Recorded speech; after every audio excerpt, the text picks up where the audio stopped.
For the CS100 labs, there's going to be a number of different programs you may need to use. Please note that all of your programs that we are suggesting are free. Some may have paid versions or advertisements, but you should never need to pay for any features to do the work for this course.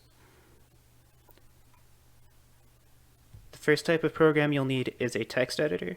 A text editor is simply a program that edits files. For this term, we are going to be using an online text editor called Replit. Replit being online only means there will be no downloads, so it will be compatible with most devices, including phones, but you will need to create an account to use it.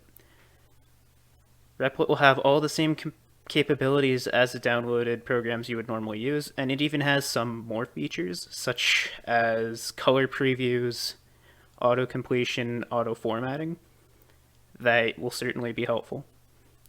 However, you will need to stay online to use it, and if you are having connection problems, you may have some difficulty with the load times, and with it being an online service, you do need to keep in mind there may be network outages, so you want to plan having your assignments due a little bit before the last second in case there's a problem. Replit can be accessed through their website here. Once you've created an account, you will be able to access our Replit teams for the lab. The link to join our Replit team will be found on your courses. When you're doing work with HTML, it's good to have a reasonably good web internet browser. Since we're going to be using Replit, the browser isn't as important, but just in case, you may want to pick up something like Mozilla Firefox to be able to preview your files offline, because different browsers will display different files in different ways.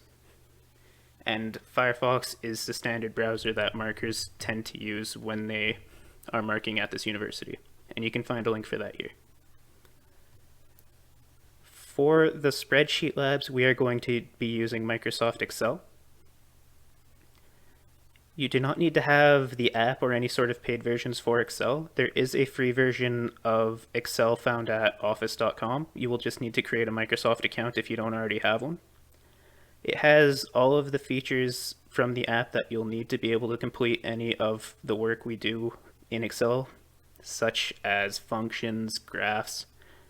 So if you have the app, you could feel free to use that, but if you want to stay consistent with what we're teaching in the lab, you may want to use the free version anyway. And lastly, some students like drawing their own pictures for their assignments. If that's something you like to do, you can use any drawing app you like. Windows comes with Microsoft Paint. Macs often don't come with a drawing app.